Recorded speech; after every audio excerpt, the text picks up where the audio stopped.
Great. Good morning, everyone. Another session of our office hour. This is like the episode 11. Uh, it's me, Niladri. I run marketing at Synup, and along with me we have Akshita, who had who is a content marketing manager and works with me on every piece of content that we ever produce. Okay, let's jump right into it. Industry updates. Uh, Lot of buzz still going around related to the Google API leaks. Lot of skeletons tumbling out of the closet, as you call it, or there are some good hints and tips that we can all learn from. We might already be practicing some of them, but we'll go over them on the next slide. But updates from the industry, Google, there was this rumor a few weeks ago where it stated that Google is going to stop indexing websites that are not mobile friendly. Well, there were words from the Google team themselves. John Mueller and Gary Weiss all reached out and mentioned that Google will continue indexing websites that are not mobile friendly. It's always been the case, and they are not making any changes to it until now, unless you specifically mention in your robots.txt file that asking Googlebot not to crawl your website. So there's no change happening. Okay, so anything that going around in the industry stating that Google is going to stop entertaining websites that are not mobile friendly, they will stop crawling, they're going to stop ranking, is all just a rumor. I'll send you the notes that we have from Google's team. You can read through it after the call, and that can help you calm everybody's nerve if somebody's agitated about it. But that's it. Remember something, that it's our job as marketers to make sure that websites are mobile compatible. If you look at the technographic data onto Google Analytics and see the technology people are using, I've seen a distinct expansion in the amount of people who browse our website through mobile. Even Google's own data mentions that above 60% of search is happening from mobile devices. So if you have issues with your website where people cannot, it's slow on mobile devices, or the content is not clearly visible, the images are not optimized for mobile, then you're bound to face issues with conversion. Okay, if the click to calls are not working, that the call to actions are not working, it is a problem. So my suggestion is keep checking mobile traffic for your clients, websites, and prioritize the pages to optimize that are receiving a lot of traffic, that are important pages. If you want to do well in search, you should and you must optimize your website for mobile, and not just your client website, even your agency website.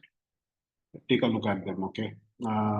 I believe there's a new standard for saving and optimizing images, not just JPEG. I think ChatGPT is also using it, WebP format. I can send over more information about it. But for the time being, nothing to get scared about.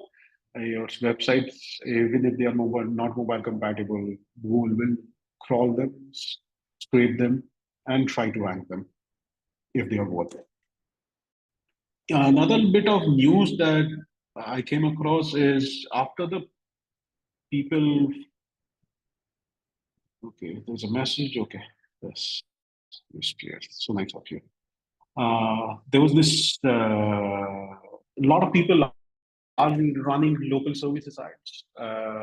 Earlier, we were able to set up a campaign type in Google AdWords campaign called local campaigns. What that would do is it will show up the ads only on local pack and finder results, local pack results that you get, or your map pack, or your local finder results. But apparently, Google discontinued them and rolled them into the performance map campaign. So there are no ways to run just local pack ads in isolation, which is separate from local services ads. Don't get them mixed up. So if you still want to do it, you'll have to run a full-fledged Pmax campaign to show up on local results as well. Uh, this is something that I saw, I think yesterday. There was this, Google seems to be testing 5-pack results instead of the regular 3-pack results that we get on maps when you're searching for a local business or service. I believe that could be temporary, or that could be the new thing once Google decides to roll it out. We are still not sure, so we'll keep an eye on it and let you know if you find anything else. The one thing that I did notice since our last conversation about Google's changes in local search results is the AI overview queries. It's reduced drastically and it's pulling up better results. It's basically pulling up information from much more authoritative websites, so that I've seen a huge amount of reduction in the amount of AI overview we get from, especially for medical or health related queries. Okay, maybe Google realized that they could be sued for surfacing incorrect information. They might have taken preventing action, but that does not mean that AI overviews are going away. They are still there. They still show up for users who are logged in, and the quality of it will probably improve over time. That's it for the updates from the industry. Now let's go to the tips. So there were a lot of conversation we had. We did this entire session about Google Leaks and the API and what it entails for the industry. Is it going to change what we practice? I think 80 to 90% of us know the basics well, especially the ones we have been doing this local SEO, local search and SEO for years. So there are a few learnings to take home from. I came across this really good article from Near Media that will link to and provide you the information after the call. Akshita is going to send over the links and everything that we talk about by tomorrow. Any tools we discuss, any articles we discuss in detail, along with my notes. So here is my takeaway from this Google leak. There are pertinent sections for local search. So one, linking to important pages from high traffic pages. Find out the pages that you are getting a lot of traffic from. From them, try to internally link to other important pages that you want to surface. Okay. Maybe there are internal pages that are not part of your main navigation or your homepage links, but you want to get traffic to those pages. So try to link to them from already ranking and traffic generating pages. Okay. This internal links sculpting that you need to do, it's not just a one-time task. You need to keep doing it over and over again. As you add more pages to a website, as the website grows over time, you'll have to keep doing it so that you diversify your traffic and diversify the content. You can link to these key pages from high traffic pages from your main navigation. Basically, this approach aligns with that concept of on-site prominence. If you want some content to be prominent on your website, you have to link to them from the most important sections. Okay. Another thing that I came across was localized content silos. So what does it mean? So there's this specific module within the API that says country geolocation module. Basically, it references to the list of locations assigned to a document. It's kind of ambiguous, possibly relating to an intra-country or across metros and state or provinces. But I think you can try and create better location targeted pages if you create better localized content and link them all together. Okay. For example, if you're targeting a specific city or a state or multiple city or state within a state, for a client, then I think you should start doing, if you're already knowing neighborhood specific or street specific content, and start internal linking them from the city specific pages. Then you can internally link to the city specific pages from the state specific pages that you are doing. Okay, try it out for a couple of clients, see if it works. Okay. Uh, Another thing that I came across that a lot of us do not pay a lot of attention to is the anchor text for internal linking. Most often than not, the words that I usually come across while auditing websites is linked to another piece of content from this from a particular page on the same site. We just say click here or find it here or some generic term. We pay a lot of importance to building links with specific anchor texts. I think Google pays a lot of importance to how you link to your own content within your own website. Okay, if you're trying to rank a specific set of content prominently for certain given keywords and are failing at it at present, maybe try adding more internal links to them with relevant terms. Okay, don't try to over optimize. Just stay natural, but avoid using generic terms like click here all the time when you're linking to a piece of content internally. They might not significantly improve your ranking, but they can provide you the boost. Okay. There was a lot of emphasis that SEOs usually pay to third-party data like domain authority and trust score and domain rating from Ahref and tools like SEMrush. So they were kind of an internal system from these tools or these providers to provide an alternative to the Google page rank algorithm that we were aware of that used to be part of their toolbar once upon a time. In the absence of that, Google people, not Google, mostly SEO started relying on these third-party authority signals or trust signals. A lot of people said they are no good. I still don't feel that you should 100% trust them, but they can provide a good indication as to the authority. They can be manipulated. I'm not saying that site authority scores cannot be manipulated. You can do that easily, but it kind of provides you an indication as to how the site is performing or can perform in search. So site authority apparently Google documentation matters. They have their internal scoring system that we are not aware of. But there are three things that we do understand from how Google ranks website. One is those trust signals. They are still relevant. They are still relevant for local search as well. So get those locally relevant links, getting links from local newspapers, getting cited on major local sites. Those are still can do a lot to drive trust and authority for that brand.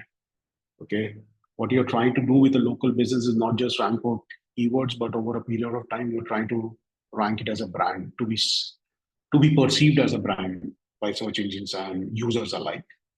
Second most important thing that came across for local that is relevant to local search as well is site architecture.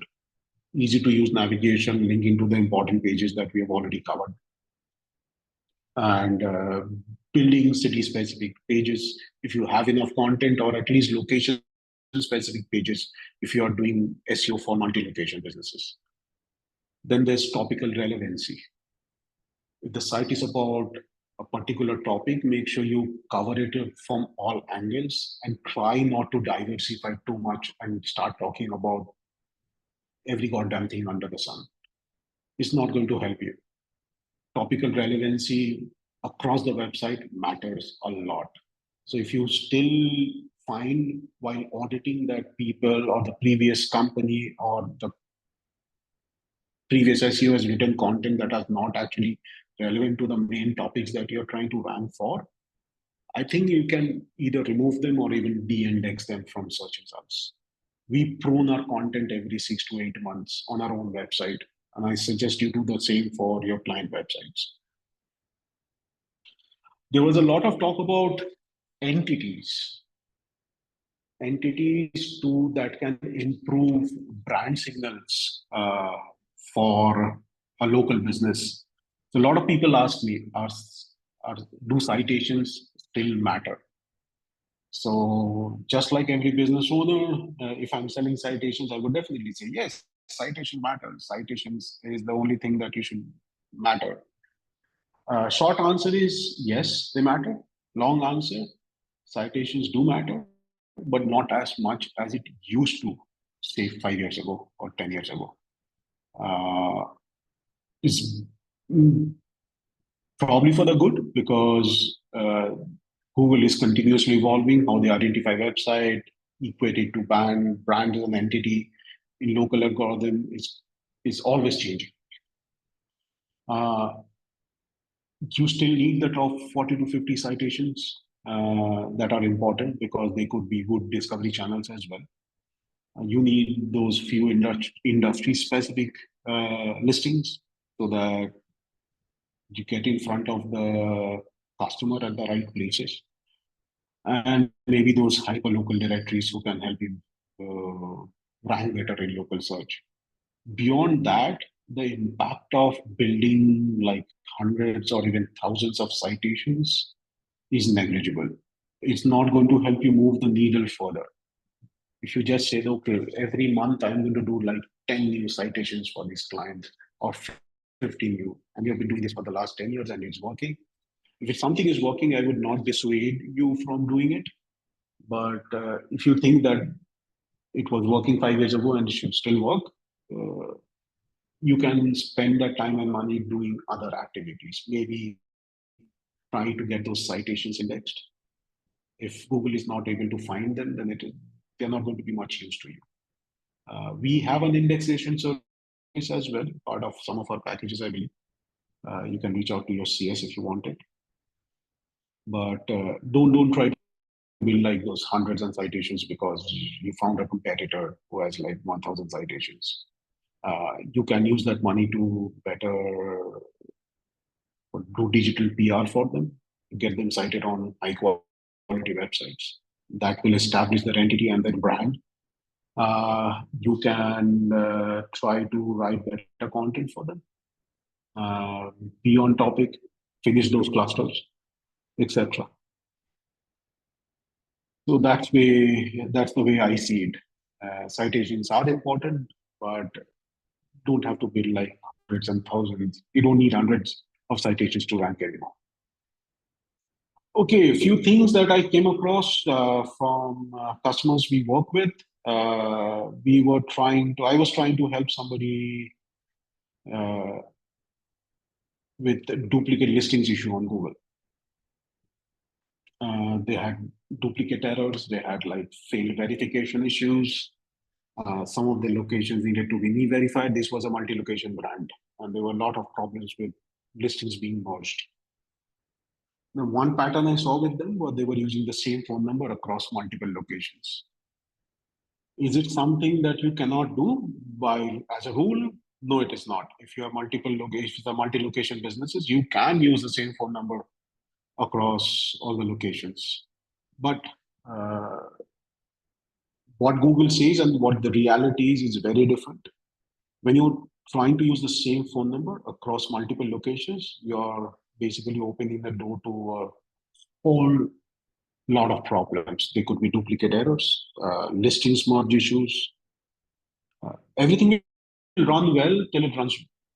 Everything is good, but something breaks. If you have a suspension or you have to redo a verification, then it becomes a nightmare. You lose access, etc. It will be user suggested edits from map results were basically getting stuck into processing mode. Edits were getting rejected. We tried verifying locations and those verifications were failing. We were trying to merge locations, duplicate listings, and they were failing. Uh, it's basically a nightmare right now. Okay. Uh, to give an example, check large businesses like Walmart, maybe.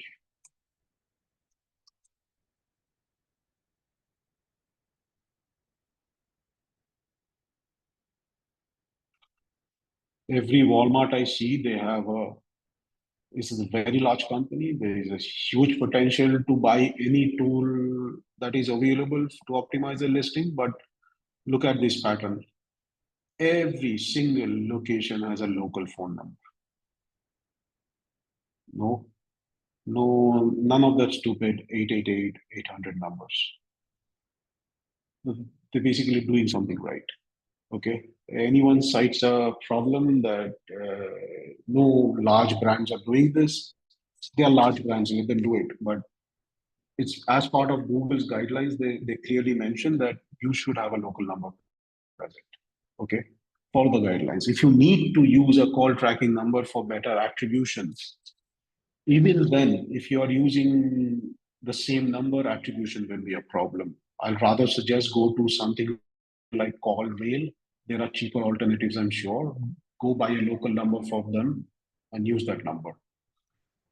There are questions like, oh, what if I want to use one call tracking number and want to retain the local number on a Google listing? Yes, you can do that. Then I would suggest use the call tracking number as the primary number on the listing and still retain the local number, the old number, and have it as a secondary number. You can add more than one phone numbers to Google. Okay. Apart from Google, I don't think anyone else matters in terms of tracking. 90% of your traffic is going to be from Google.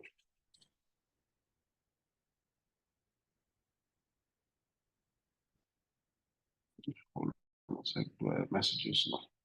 Next thing that I came across while troubleshooting something. PPC pages messing up, filtering out other organic pages from the website. So if you have built pages that are categorically built and optimized for AdWords campaign and you do not depend on them to drive any form of organic traffic, you should mark them as no index. Okay. PPC pages for the same set of content could create issues with Google. It can create issues with ranking, especially in local organic search results. I've seen this happening multiple times. Okay, I can send you specific examples of this because of the nature of our business. But if you have pages that are created specifically to run Google Ads and drive and conversion, uh, you're not dependent on them for organic traffic. Just mark them as no index. Okay, remove them from Google's index. Just run your ads because they're optimized for it. So that's those are my tips for the week. Helpful tools. This is one tool that I came across. We use a lot of tools. We use a few for uh, creating a content clusters. But I did not see a tool in the market like Rival Flow that is actually going to track and tell me what to do on the website. This is, if anyone knows SpyFu, there has been in the market for ages. As long as I've been doing SEO, I've been known SpyFu. They used to provide intelligence tools for AdWords and PPC, keyword tools and stuff. So they launched a tool called Rival Flow. AI is AI powered. Basically, have separate plans for affiliate, free agencies, teams. What does it do? Basically, it's kind of what should I say? Surfer SEO on steroids. Surfer SEO, you have to plug in the content and it tells you what to do. This basically helps you optimize a page on a weekly basis. It will give you improvement ideas, what keywords to add, what keywords to avoid, how you can better optimize the page for search results. Fairly reasonably priced, even if you do monthly. You can custom compare, new get weekly updates, etc. Give it a shot. If you find it useful, let me know. Uh, I'm sure there are some agencies who may find this useful. Again, we are not just there's this book payment scam going over here. We don't get paid for all these suggestions. These are tools that we come across on a regular work basis due to the nature of the work that we do, and we think of sharing them with you during these calls. That's the only tool I have today. We'll have some more during the next session. Okay, I'm done for the day. If you have questions, I'm open to questions, please. Hi, everyone. You can send the questions on the chat and we take it. You can directly DM it to me as well. We'll wait for a couple of minutes. Oh, one more thing. Akshita is helping us create a lot of resources, especially for agencies. So if you resources by means of collaterals, resources in terms of templates for case studies, templates for presentations, templates for proposals, contract templates, SEO proposal templates, etc. If you have the need for any such things, we will be giving away these resources for free. They'll be hosted on our website as well. If you have suggestions for collaterals or any such resource, just reach out to us. We have a question from George Neil, if you want to take it up. Voice search. It will get more important with iOS 18. That is correct, George. A lot of people have been talking about how voice search is going to take off. I think the first article we wrote was in 2019-20, how voice search will become the predominant method of search. It has not grown to that extent yet. So when people are searching on voice or AI or any such new age tool, right, they're basically depending on the same data that we use on search on a regular basis. So if you have your Google listing covered, if you have a mention on Yelp that basically distributes data to a lot of ecosystems, if your Bing listing covered, you're covered by Cortana, you're covered by DuckDuckGo. Google covers a whole lot of ecosystem, except for I believe Here Maps. Here Maps have their own ecosystem, but more and more people are switching to Waze and Google anyway. And honestly speaking, I've not seen Apple Maps taking over in that fashion. I would reserve my comments. I may send over some information. I should be able to send over some information to you by tomorrow with my thoughts on them. But if you have your major listings covered for now, Apple Maps, Google, Bing, etc., you're kind of covered for the foreseeable future.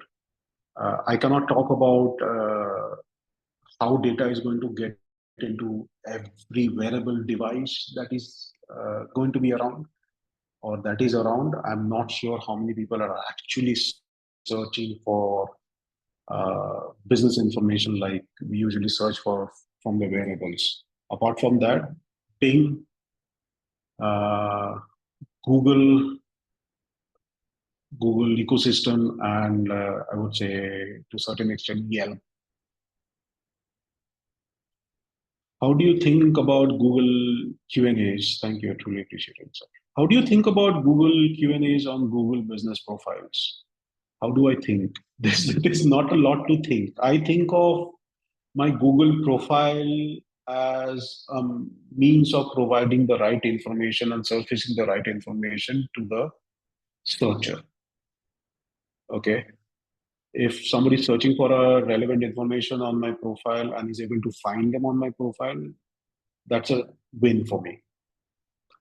But Google Q&A from a ranking perspective, it's not important. Okay.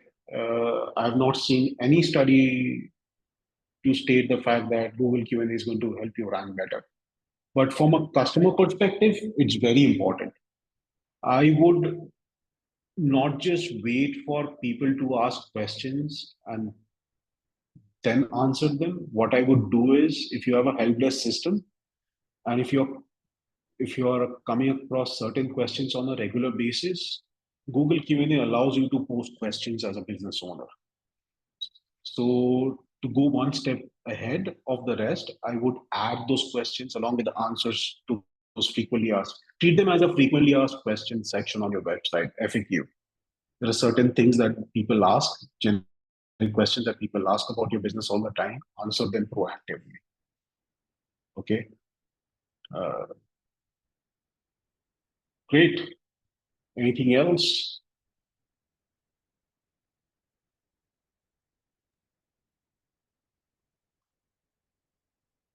If anyone has any questions after the office hours, or if you want us to cover something specific in the coming sessions, you can always reach out to us at hello@synup.com. We'll share the email in the deck as well. So just reply back and we'll be happy to cover those topics for you in these sessions. And I think there are no more questions, Neil, so we can probably wrap up. Great. Thank you so much. Akshata will send over the notes along with all the information. And please reach out to me if you have any requirement for any certain resources that may help you sell better or explain things better to your clients. We'll be more than happy to create them for you. Thank you. Have a nice day and the rest of the week, everyone.